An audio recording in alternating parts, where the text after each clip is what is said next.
Hi guys, welcome to another 3 years podcast. Today we have Omkar Walnuj from Maharashtra, Ratnagiri. Ratnagirichi Madus Ahe. Okay, just kidding. Okay, so he scored 119 marks out of 150. Very first, Omkar, congratulations for your score. So this score was expected, or you were expecting a little more higher side? I mean, little higher. I was expecting between 120 to 125. That was my target. Before the exam also, like I was targeting for 120 to 125. After the exam, I was like, whatever.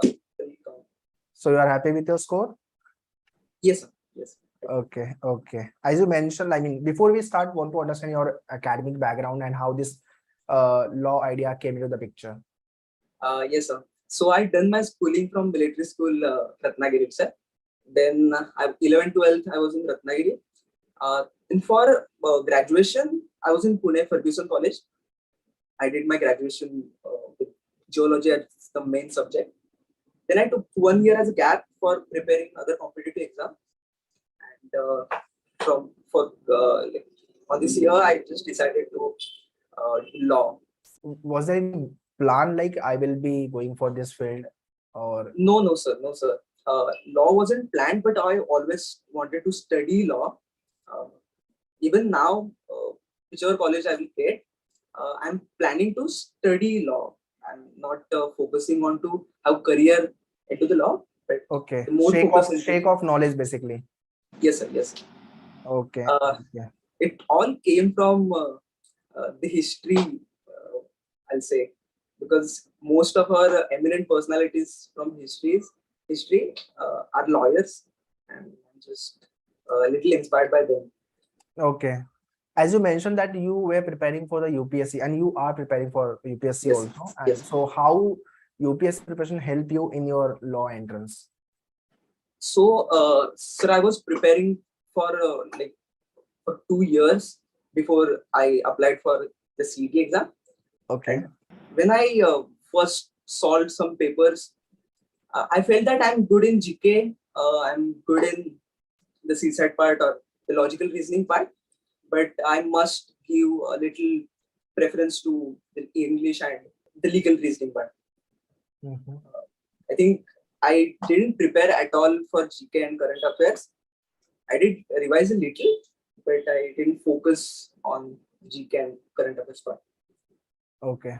As you mentioned like earlier, like you have watched all the podcasts of Maneuver and want to understand how it helped you in your preparation and what you have learned from those podcasts. So I got the idea about whole paper syllabus, and I got that I must go for the mocks. Okay. I think that was getting proper idea about the exam was best benefit out of the podcast. And I did give sectional mocks.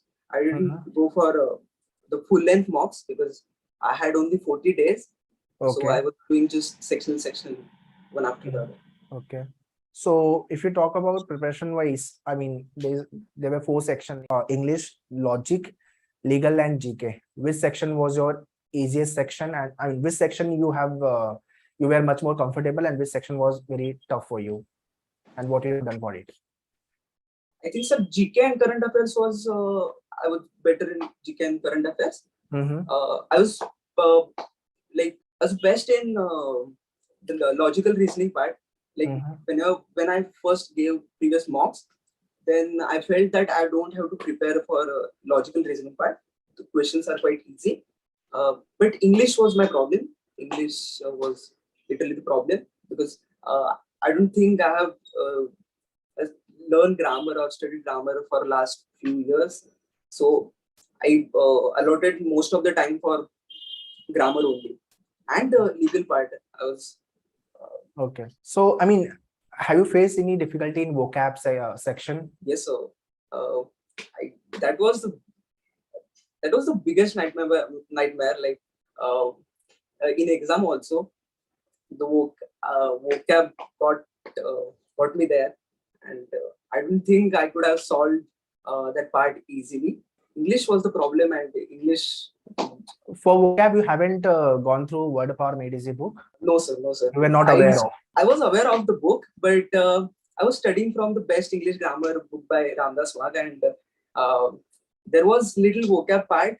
I was studying there, like jumble words. Okay. But I focused a lot on the grammar part. Grammar part and the RC part, and rather than the vocab. But CET Yes. this, I mean, since last few years, they are asking more of a vocab based questions.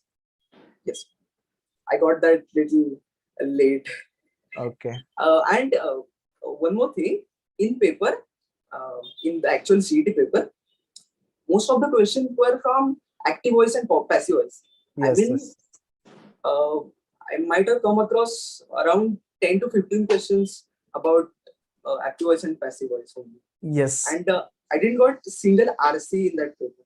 So this year, this problem happened. Like active passive, they never ask. Since last 3 years, I mean 2016, they started CET. Since 2016 to 2020 CET or 21 CET, you can say, they never asked this type of the question: active, passive, direct, indirect. But this year, I don't know why they have mentioned. That was, I mean, a new kind of a topic for all the students. And this happened with not you only. For those who have appeared for CET 2022, it happened with everyone. So that was a new kind of a question which they had introduced. But yeah, again, we have to prepare for the same, those who are planning for the upcoming year. So this happens, CET, every year CET, new kind of a question comes. So you have to ready for all kind of a bouncers. Yes. So what was your motivation towards your CET preparation? And have you been through any kind of have you been through battery down moment, like abhi to chhod do, give up karte hain, let's not prepare for CET? Such kind of a situation came when you were preparing for the exam? Sir, I only got 40 days for preparing this exam, and Okay. I came across that there are only 2 colleges that most of people are talking about. So I decided, if I want to pursue law, then I'll go for only for GLC or ILS. I'll not choose any other college. So when I used to feel dull, that was my motivation, that if you want those colleges, then you must work hard. And I think this college thing played a part of motivation, and I really studied. GLC or ILS, I will hit 120 plus, I will get into GLC. Yes. That was, I mean, college is the motivation basically. College was Okay. So want to understand, if you want to give tips to upcoming year aspirant, what tips you will give? The first tip will be, just don't go for shortcuts. Don't go for the books which are saying that you can read this. If you read this book, and just be calm on the day of the exam. I was very calm on the day of the exam. Like, people were panicking about the glitches and everything, but I took that point as a calming period. So I took 10 minutes gap between the exam. I finished the exam literally the last. Being calm on the day of the exam was really helped me a lot. Okay. So very first, as you mentioned, like since you belong to the UPSC background, you had prepared for 2 years, so GK was not a problem for you. So those who are watching this podcast, I would recommend, whenever you are watching this podcast or whenever you're starting your preparation, start with GK, because that is a never-ending syllabus. I studied GK for last 2 years thoroughly. That is why it was not a big problem for you. But yeah, GK start the day you are starting your preparation, and obviously don't start in the last. Do have a sufficient time for your preparation, and as per your strength and weaknesses, because you are the better person to decide what are your strengths, what are your weaknesses, and do write the test series, do the analysis, be confident, be motivated. This is what you have to. All these are the parameters which you have to keep in your mind if you're targeting for the CET examination. Yeah. No. Best of luck to those. Best of luck to everyone, those who are watching this podcast. Okay, thank you, Omkar, coming and sharing your experience. And once again, congratulations for your 119 score. And hopefully you will get top 3 colleges, GLC, ILS, or any other college if you are targeting. So cap round is ongoing. So once the process gets over, so you will get the college. Yes. and all the best for your career. Thanks. Okay. Thank you. Chalo, bye bye.